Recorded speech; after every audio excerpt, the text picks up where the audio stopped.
kalau keluarga gimana dengan sikap kritik abang nih? Pada cemas nggak nih? Anak-anak pada terpengaruh nggak nih anak? Ini pertanyaan yang bagus.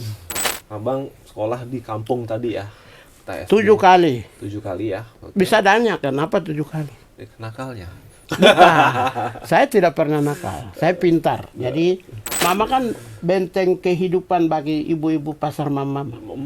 Jadi ketika mereka bersihkan pasar, mama sayang. Jadi saya sudah terbiasa ikuti mama saya yang dengan keberanian bisa protes orang yang mau gusur pasar. Baru mama saya menangis, baru kasih 300.000.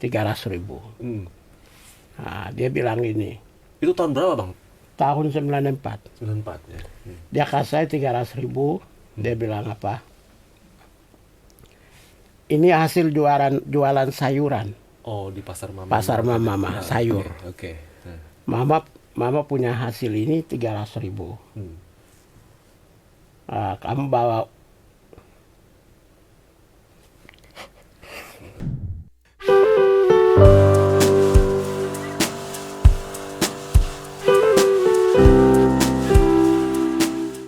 Halo Tribuners, jumpa lagi dengan Tribun Corner. Nah, hari ini hari yang sangat spesial sekali. Kita kedatangan tamu yang orang boleh bilang urat takutnya itu udah hampir gak ada tuh. Urat takutnya gak ada. Kritiknya luar biasa keras ke pemerintahan, ke manapun kritik luar biasa. Inilah beliau, Abang Natalius Pigai. Selamat datang Bang. Ya, selamat sore Bogor ya. Bogor yang begitu indah. Bang, izin. Ya. Ini karena pandemi dan kita berjarak nih Bang ya. Ya. Boleh kita buka masker? Boleh. Oke.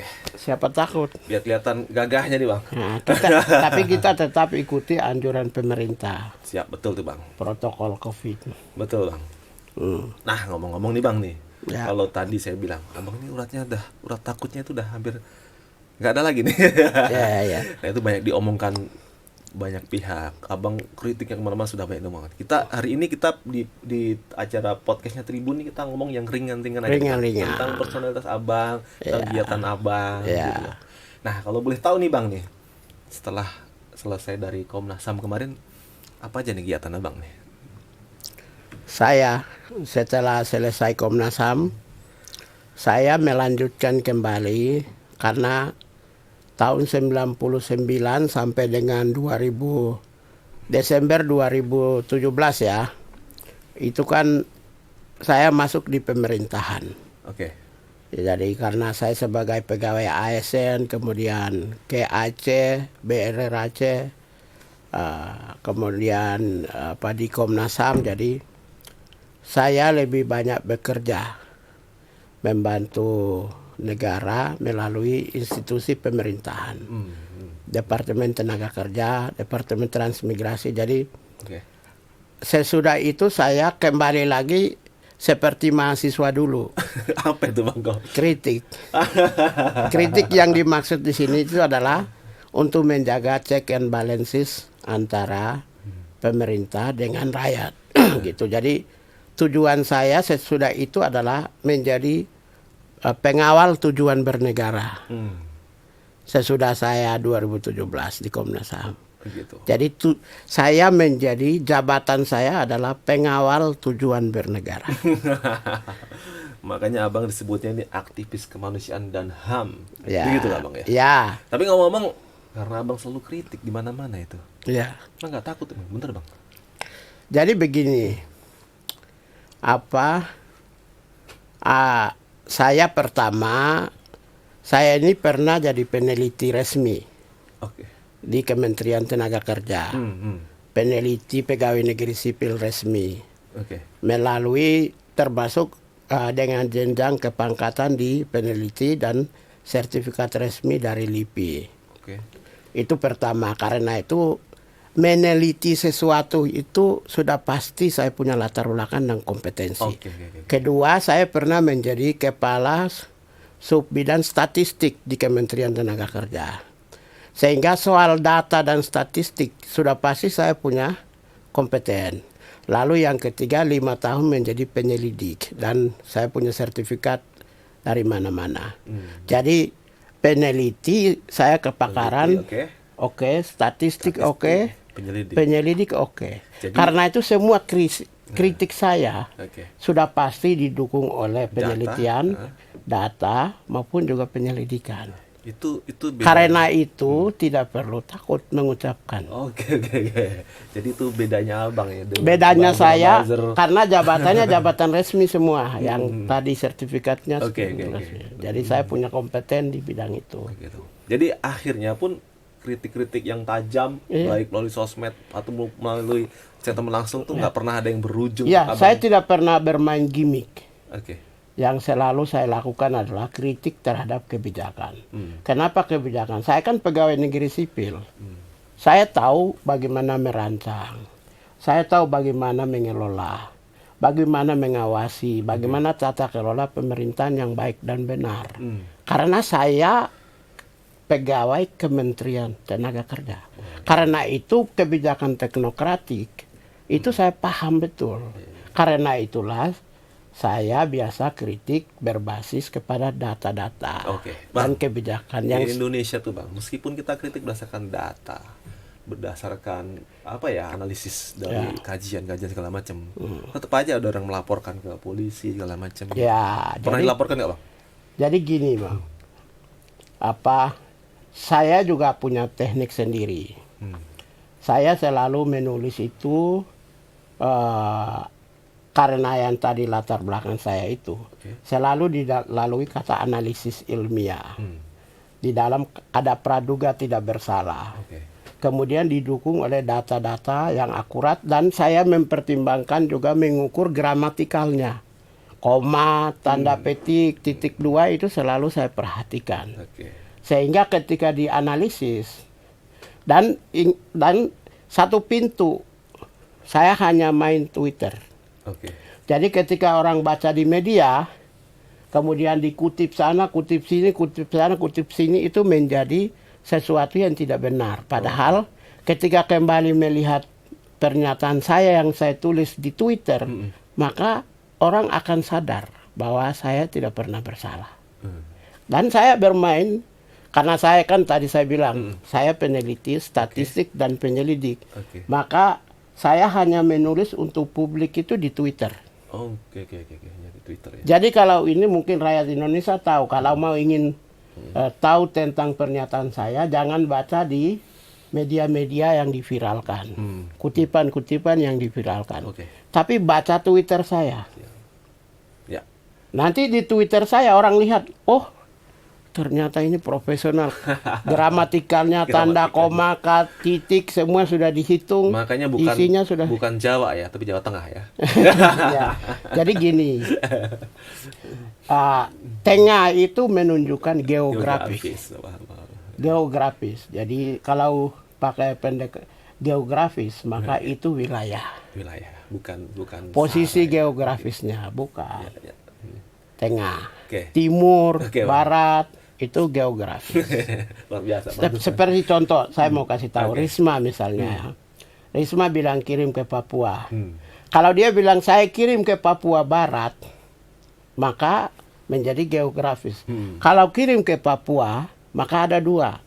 Satu itu Papua sebagai wilayah provinsi, yang kedua Papua sebagai suku. ya. Nah, ini beda. Beda ya. Dengan beda. saya tulis Jawa Tengah. Jawa Tengah. Tapi kalau saya tulis Jawa, Bisa itu bisa. Bang. Tapi kata Jawa itu sendiri debatable. Karena di Pulau Jawa ini dihuni banyak suku juga. Oke, Bang, kembali ke tadi tuh, Bang. Pernah nggak dilaporkan ke polisi? Karena kritik Abang. Kan tadi saya tuh. bilang, polisi itu Sering nggak? gini, kepolisian itu mereka sekarang sudah tidak hanya sekedar manual ya. Scientific investigation. Oke. Sudah masuk polisian profesional. Polisi itu akan melihat kata per kata. Pertama, gramatikalnya. Oke. Kata-kata yang tertulis masuk pasal nggak? Itu pertama. Yang kedua, circumstance of crime. Mens rea? Ada niat jahat nggak? Terus yang ketiga, niat jahat itu diukur dengan ini niat jahat atau ini kritik. Terus yang ketiga itu circumstance of crime. Pernyataan saya itu masuk ke dalam ranah kriminal, suasana yang menggambarkan sebuah diarahkan kepada suasana kriminal atau tidak. Itu yang nanti. Berikut itu adalah perspektif pidana. Karena itu dilihat dari 4 perspektif itu sudah pasti. Dan yang terakhir mereka akan kembali lihat Twitter. Karena satu-satunya pintu adalah Twitter. Makanya hati-hati sama Bang Notalius. Ya. Melanesia brilian. Jadi intinya gini aja. Kalau baca di koran-koran yang muncul media sosial Twitter, ya media sosial itu tidak usah kamu terpancing. Lihat aja di Twitter saya. Dan saya tidak pernah menghapus Twitter. Seperti orang lain. Baru naik kan begitu mulai diributkan, dihapus. Saya pantang hukumnya karena saya selalu scientific based on scientific. Berdasarkan pada pengetahuan dan ilmu. Jadi agak beda. Siap. Kalau gitu laporan polisi barangkali pasti banyak lah ya. Ya mau banyak juga atau sedikit, saya kan tetap Twitter. Bang. Kalau keluarga gimana? Dengan sikap kritik abang nih, pada cemas nggak nih? Anak-anak pada terpengaruh nggak nih anak? Ini pertanyaan yang bagus. Pertanyaan yang bagus gini. Ya. Wajar semua orang melihat orang tuanya itu kritik ya kepada penguasa, kemudian mereka cemas. Saya kebetulan membesarkan anak saya itu dari kecil sendiri ya, saya sebagai sendiri. Saya membesarkan anak saya 2 dengan sendiri. Sejak awal semua kegiatan orang tua itu mereka harus tahu. Karena itu dulu saya kirim melalui WA. Apapun yang saya lakukan mereka harus mengetahui. Lalu kebetulan dalam perjalanan saya mendidik itu menggunakan konsep Einstein. Apa itu, Bang? Einstein itu pernah mengatakan begini. Orang tua itu tidak dihadirkan untuk mendidik anak, tapi menyiapkan segala kemungkinan yang dibutuhkan oleh anak supaya dia dalam keadaan nyaman bisa belajar. Yang mengajarkan dia itu siapa? Guru. Yang mengajarkan dia itu oleh buku. Yang mengajarkan dia itu informasi teknologi, YouTube, berita di Google. Karena itu tugas orang tua adalah mengajarkan anak, membangun pikiran humanisme di dalam keluarga, kemudian membangun demokratis. Saya dengan anak-anak panggilannya logua. Gitu. Brother and sister. Kebetulan saya jelaskan dulu. Apakah dengan mendidik sendiri dengan orang tua yang dalam keadaan sebagai seorang pengawal tujuan bernegara lantas terpengaruh ke anak? Saya mau ingin tunjukkan. Anak saya itu kuliah di Steladus Jogja. Steladus TC1 itu di Jogja itu salah satu sekolah terbaik. Bahkan di Indonesia. Kebetulan dia berprestasi terus. Sekarang kuliah di Amerika. Itu pertama. Anak saya kuliah di Amerika dan pintar. Dia pergi juga sendirian. Anak perempuan kuliah di Amerika, pergi sendirian, bahasanya lancar banget, bahkan 3 bahasa dia kuasai. Inggris sudah biasa. Itu artinya dia punya kemampuan di atas rata-rata. Itu pertama. Anak saya yang kedua itu sekolah di Pengudi Luhur Jakarta, Brawijaya. PL Brawijaya itu tempat kuliahnya Sandiaga Uno. Tempat kuliahnya Agus Martowardoyo, Gubernur Bank Indonesia. Tempat kuliahnya Duta Besar Amerika Serikat Rulan Ruslani. Tempat kuliahnya tokoh-tokoh dan para pengusaha konglomerat Indonesia. Anak saya itu kalau nggak dapat juara 1, 2, ada juga pernah dapat 3. Anak saya PL berprestasi di Jakarta, sekolah unggulan, berarti anak saya berprestasi di Indonesia. Kemarin anak saya itu ditawarkan untuk ikut masuk perguruan tinggi itu yang melalui jalur langsung. Jalur langsung. Yang jalur. Tapi dia menolak karena dia ditawarkan beasiswa di Jepang, di Tokyo University di bisnis internasional. Karena itu, ketika saya ditanya bagaimana mendidik anak, belajarlah kepada Natalis. Nyatanya juga anak saya pintar-pintar. Dan nggak pengaruh ya dengan gitu ya? Tidak ada pengaruh. Bahkan anak saya kemarin ikut Olimpiade Sains Nasional, yang kompetisi sains nasional dari PL. Artinya anak saya berprestasi dong. Orang tua yang baik dong. Jadi saya itu baik dalam segala hal. Baik dalam mendidik anak, baik di dalam melindungi rakyat kecil, orang-orang yang lemah, baik di dalam menjaga supaya relasi antara negara dengan rakyat itu terkontrol. Oke, Bang. Begitu. Mantap. Berarti meskipun Abang kritis, keras mana-mana, tapi anak tetap nomor satu. Oh, anak. Saya pengaruh pertama. Itu udah biasa berarti ya, Bang? Pertama, setiap malam wajib saya tidur di rumah. Karena sosok orang tuanya ada di saya. Mau saya pergi ke Sumatera, mau di Kalimantan, mau ke Papua saja. Pagi pergi, malam tidur di rumah Jakarta. NTT, pagi pergi, kemudian ke Kupang, ke Flores, Ruteng, kadang-kadang ke Ende, malam harus di Jakarta. Kalau tidak penting amat, saya pasti pulang. Karena itu anak membutuhkan sosok orang tua selalu ada di rumah.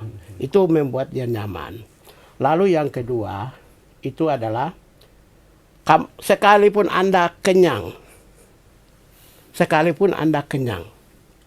pulang harus makan. Mau jam 1, jam 2, jam 3, pulang harus makan. Karena anak-anak saya itu kutu buku. Buku juga yang hebat-hebat semua mereka baca. Jadi mereka dua di kamar sendiri-sendiri, kutu buku. Begitu saya pulang, mereka nanti keluar saya tetap makan di rumah. Dan sebelum mereka sekolah, saya tidak boleh keluar dulu. Karena harus salam dulu sama orang tuanya. Biasa ternyata. Iya. Jadi konsep mendidik anak itu tidak mesti ada pada mamanya, tidak mesti ada pada bapaknya. Sekalipun bapak sendiri, Anda bisa membentuk anak menjadi seorang yang berkualitas. Makanya dulu waktu kecil, saya duduk bertiga, waktu mereka TK dan SD ya. Saya bilang, tugas Bapak adalah mendidik kamu sampai SMA. Setelah itu kamu masuk kuliah, raih cita-cita, kamu perempuan putri jadi butterfly yang terbang setinggi bintang di langit untuk mencapai cita-cita. Laki-laki juga sama. Kamu dua menjadi warga dunia dan roba dunia. Jadi tugas Bapak itu sampai pada SMA.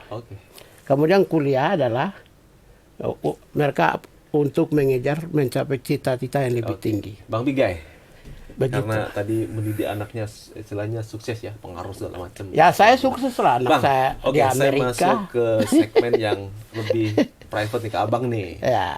Saya mau tanya dulu nih. Bang Bigai ini sebenarnya lahirnya di 25 Desember atau 25 Juni? Nah, ya 28 Juni. 28 Juni, bener yang mana tuh Bang? Saya terus terang ya, jujur ya. Halo para pemirsa. Saya gini, bapak saya itu camat. Camat di daerah Paniai? yang ya di Paniai, tapi dia harus jalan kaki itu mungkin sekitar 5-6 hari. Tugas. Mama saya pergi ke Wamena.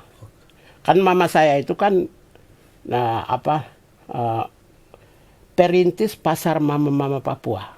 Jadi pertama dia mulai di Enarotali. Pasar mama-mama itu di kampung saya. Tradisi di kampung saya dan dirintis oleh mama saya sebagai istri camat. Kemudian pernah jualan di Paniai, pernah jualan di Nabire, pernah jualan di belakang Fatina di Biak, pernah jualan di Pasar Remu di Sorong, pernah jualan di Jayapura, kemudian di Wamena, di Timika. Karena mama saya ini adalah perintis pasar-pasar mama, maka mama saya itu keliling. Saya sendiri di kampung halaman. Kampungnya apa namanya Bang? Di Narotali. Saya sendiri di rumah di kampung halaman. Nah, bapak saya tugas di daerah terpencil. Bapak saya pindah-pindah jadi pegawai negeri kan, pindah di daerah-daerah pedalaman. Jadi posisi pada saat saya lulus SD itu kepala sekolah panggil, kamu lahir tanggal berapa? Saya bilang saya 25 Desember. Terus kepala sekolah bilang, enggak, mana kalau begitu buktinya? Mama saya yang bawa. Mama di mana? Dia di Wamena, saya bilang. Dia lagi jualan sayur di Wamena. Wamena itu 3 jam naik pesawat. Baru, kalau begitu kamu 28 hari ini aja saya tuliskan, 28 Juni. Jadi sesuai dengan kemauan kepala sekolah. Saya lahir tanggal 25 Desember di dalam gereja di Sakaristi. Jadi yang benar tetap Natalius. Oh iya. Lahir di hari Natal, ya. Dan saya tidak pernah tahu, bahkan saya sering lupa. Tanggal 28, berarti ijazah saya tanggal 28. Ulang tahunnya 2 kali berarti ya? Bukan, saya lupa. Oh, lupa ya. Tadi kalau kadang-kadang 28 Juli kah, Juni ya. Karena itu kemauan kepala sekolah yang nulis. Jadi tertulis ijazah 28 tadi? Ya kan bagaimanapun juga udah tertulis di ijazah formal loh. Formal ya. Tapi di akte kelahiran tanggal 25 Desember. Kebetulan waktu itu akte kelahirannya mama saya bawa. Okay. Saya masih kecil, bayangkan. Saya sekolah SD 3 kali loh. 7 SD cuma 3 tahun. Kelas 1, kelas 3, kelas 5 disuruh ujian. Kelas 6 nggak pakai? Enggak. Kelas 5 disuruh ujian. Kelas 1, kelas 3. Karena mungkin saya pintar kali ya. Padahal tidak diajar oleh siapa. Terus kelas 3 langsung naik kelas 5 loncat.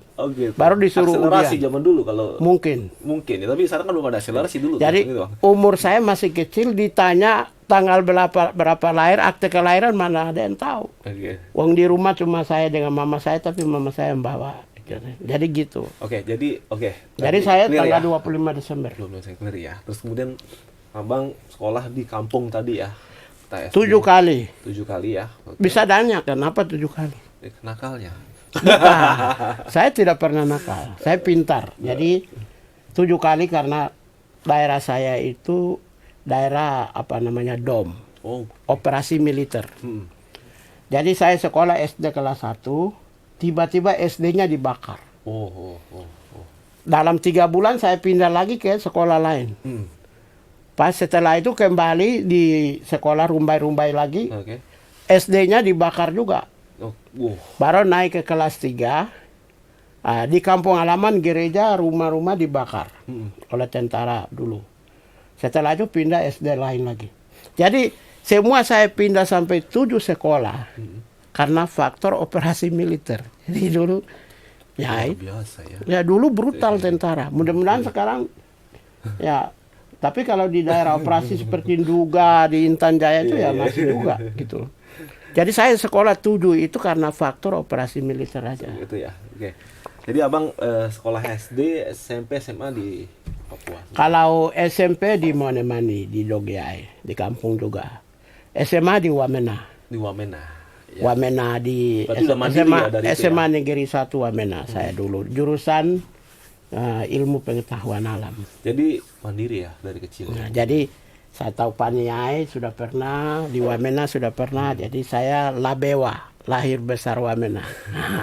Gitu. Kalau kuliahnya di Yogyakarta. Kampus Abang? Jadi ceritanya begini. Saya kan pulang ke kampung setelah dari Wamena, itu siap-siap untuk pergi berkebun.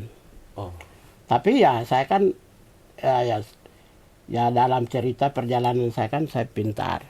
Kalau dari nilai-nilai ya. Karena itu ibu saya kasih saya 5.000. 5.000 rupiah? 5.000 rupiah. Uang jajan lah. Waktu itu. Saya bilang, ini 5.000, bapak kamu belum pulang. Sudah hampir 6 bulan gitu. Nah, mama ada 5.000 ini kamu bisa sekolah di Jawa nggak? Iya bos. Gimana ceritanya itu? Nah ini dia. Baru kami dua naik pesawat kecil ke Nabire. Sampai di Nabire tidak tahu mama dapat uang berapa, 300.000 kalau nggak salah. Dia kasih lagi ke saya. Baru saya lihat begini. Saya kan dulu SD juara, SMP juara. Hmm.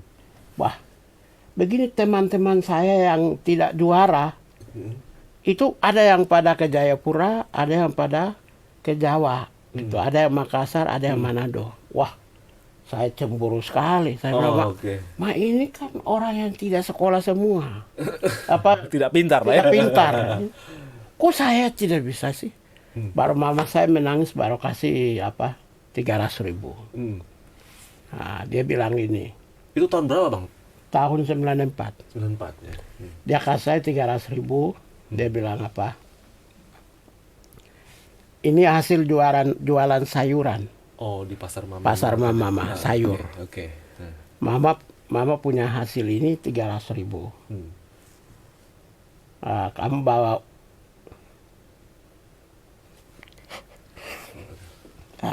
Oke, Bang. Saya jadi. Kamu bawa uang 300.000 ini. Kamu akan jadi sukses. Dan suatu saat momentum di mana kamu akan berlomba bertarung. Orang akan kasih pakai kamu topi putih, baju putih, celana putih, sepatu putih, dan kamu akan pegang tongkat. Di sini bintang, di sini bintang. Kamu akan jadi gubernur. Wah, Mama akan selalu ada di sampingmu. Bawa uang 300 ini. Ya bang, teman-temanmu saja bisa. Kamu yang pintar, tapi mama kan tidak punya uang. Bapak itu ada di pedalaman. Akhirnya saya bawa 300 itu, saya masukkan di saku. Saya naik kapal. Jadi kapal dulu itu kapal Sini kalau nggak salah. Begitu pas pemeriksaan,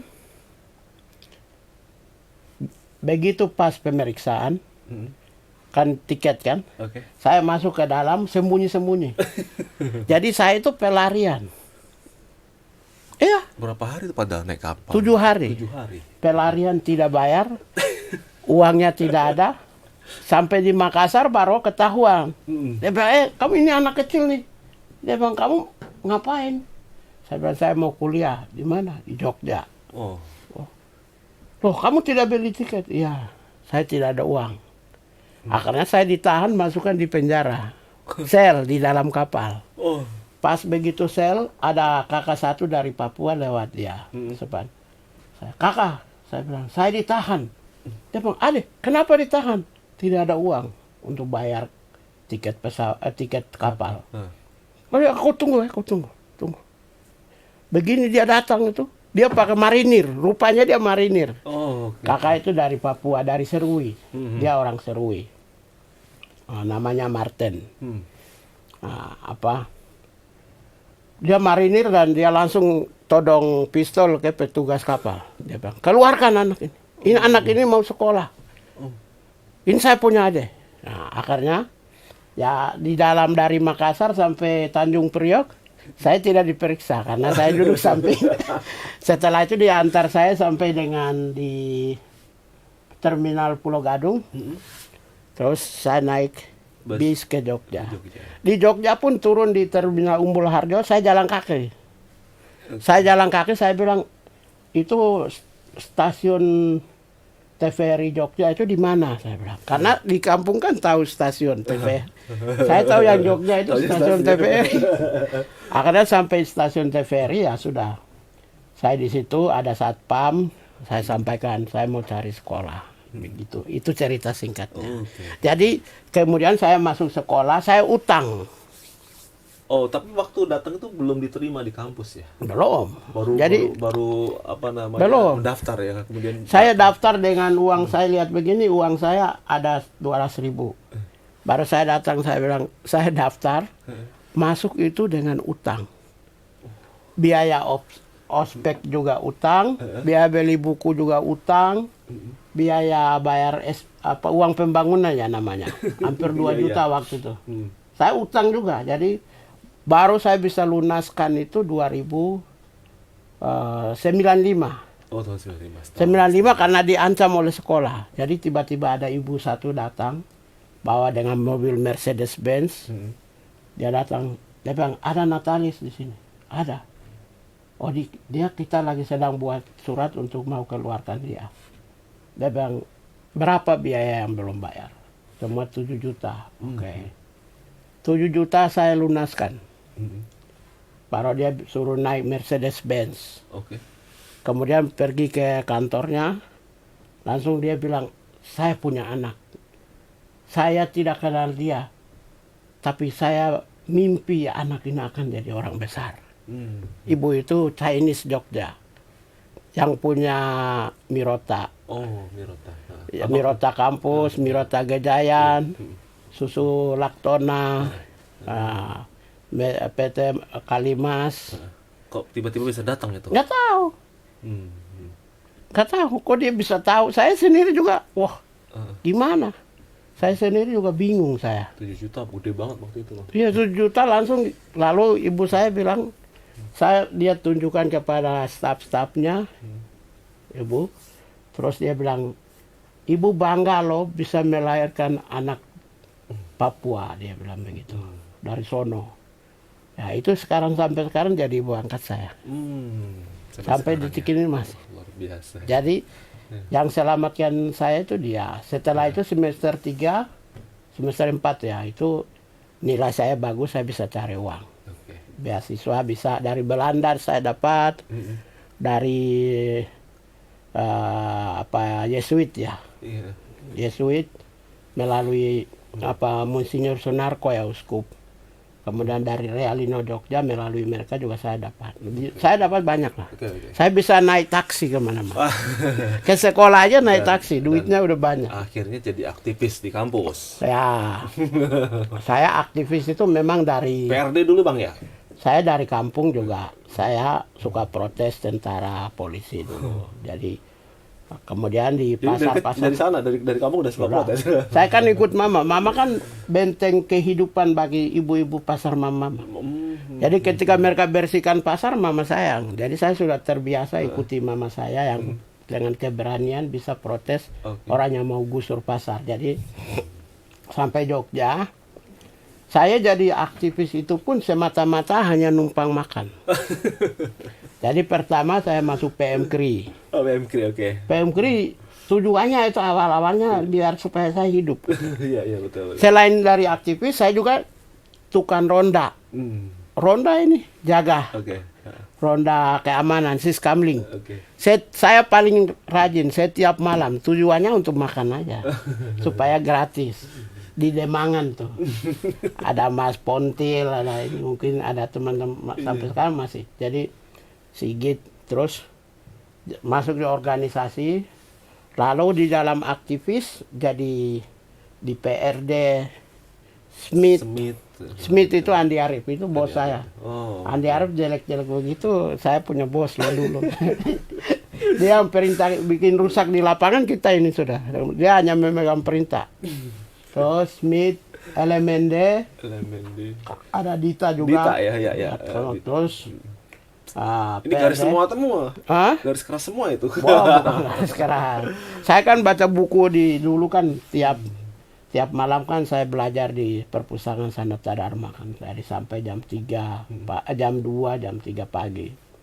Saya dikasih pas masuk oleh Romo Opselan. Meskipun saya bukan mahasiswa Sanata Dharma. Ya. Saya dengan teman saya yang sekarang wakil ketua Komisi Kesehatan DPR RI namanya dari fraksi Golkar, namanya Melki Lakalena. Dia itu yang tahu. Saya ini bukan mahasiswa Sanata Dharma, tapi saya bisa pakai sampai mereka pulang pun saya masih bisa. Jadi saya baca bukunya banyak dulu.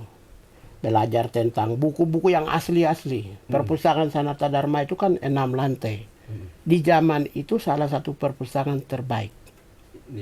Jadi saya baca itu buku-buku misalnya Das Kapital. Terus ada Tilinaya Polinaya dari Leon Tolstoy, Nina Karenina. Terus buku-bukunya dari agak sedikit keras-keras semua. Terus Ernest Hemingway, The Snows of Kalimanjaro. Terus saya baca juga The Old Man and the Sea, The Farnell, The Ending War. Jadi saya termasuk yang orang Italia yang penulis yang paling bagus itu namanya, judulnya itu bukunya Pontamara. Oke. Jadi Ignacio Silone. Jadi saya buku itu baca-baca ya, buku saya juga ngiri-ngiri seda. Ya tidak jelek amat, baru ditunjang untuk aktivitas di lapangan. Baru sejarah tokoh-tokoh besar juga saya baca, termasuk dari Afrika, ya Jomo Kenyatta misalnya, ya kemudian kalau sastra terbaik yang saya baca dari Afrika itu Okot Pebitek, ada namanya, orang dari Ghana. Terus ada Himuyenga Puhiri. Jadi saya baca banyak buku. Lengkap banget ya. Jadi abang beraktivitas lapangan karena kuat di referensi. Referensinya kuat itu ya. Ya lebih banyak buku-buku yang agak sedikit kiri-kiri juga ada. Lulus tahun berapa sih bang lulusnya? Lulus tahun 99. 99 ya. Tapi Jadi saya kan kuliah dari 94, lulus 99. Jadi berarti waktu zaman reformasi itu abang lagi ya pas-pasnya. memang saya produk reformasi. Reformasi ya. Jadi sekarang kan banyak orang yang mengklaim diri sebagai aktivis 98. Padahal belum tentu, mungkin karena kuliahnya. Oke. Saya di Jogja itu PMKRI, PRD, Smith, aktivis kampus, aktivis Papua. Dan saya pimpinan aktivis Papua. Jadi gerakan 98 itu dibungkus oleh tuntutan 3 kekuatan. Kekuatan mahasiswa nasional menekan Soeharto, kekuatan mahasiswa Aceh menghentikan DOM, kekuatan mahasiswa Papua menghentikan DOM dan pelanggaran HAM. Jadi 3 kekuatan itu gabung. Dan saya kebetulan kekuatan mahasiswa nasional juga ada. Kekuatan Papua juga ada. Abang ketuanya waktu itu ya? Ya saya pimpinannya. Jadi karena itulah maka peristiwa pertama meledak itu tanggal 8. Gejayan. Di Gejayan. Ya waktu pembunuhan Moses Gatot Kaca. Saya kan tadi bilang saya di perpustakaan Sanata Dharma. Itu kan pas di depan perpustakaan. Saya keluar dari perpustakaan, saya lihat begini, di sana ada polisi. Polisi sudah tutup. Padahal kami ada perjanjian untuk ketemu di semua mahasiswa kumpul di bundaran Balai di UGM. Balerung ya. Kita tujuannya, tapi dihambat oleh polisi. Saya sebal Pak. Di depan itu ada pas Gang Kuera baru sebelah sini, paling ujung utara Sanata Dharma. Itu ada ban. Tempat jual ban, saya ambil bannya itu saya bakar, meledak di mana-mana. Jadi kalau 98 tidak ada peristiwa Gejayan ini, nggak mungkin 98 terjadi. Itu bulan apa itu ya? Bulan Mei, tanggal 8 Mei. 8 Mei ya. Setelah itu, tanggal 21 Mei saya sudah di Jakarta. Ya. 20 Mei. Saya jalan kaki dari Semanggi sampai dengan Ranco Indah. Dan ada saksi hidupnya. Jadi saya di Jogja juga bergerak, tapi begitu tanggal 21 saya sudah di Jakarta, tanggal 18. Memang saya bukan pimpinan mahasiswa. Saya kan umurnya masih muda dari yang lain. Wong Adian aja senior saya. Andi Arief senior jauh. Budiman Sujatmiko masih senior. Senior saya. Saya itu bagian perusahaan lapangan. Mereka bagian perintah. Iya. Mereka pemegang perintah, kita perusahaan. Komando, mereka dulu di atas. Kita di bawah. Karena itu kalau dibilang aktivis 98, ya tunggu dulu, cerita dulu, kamu punya pengalaman. Terima kasih sudah nonton. Jangan lupa like, subscribe, dan share ya.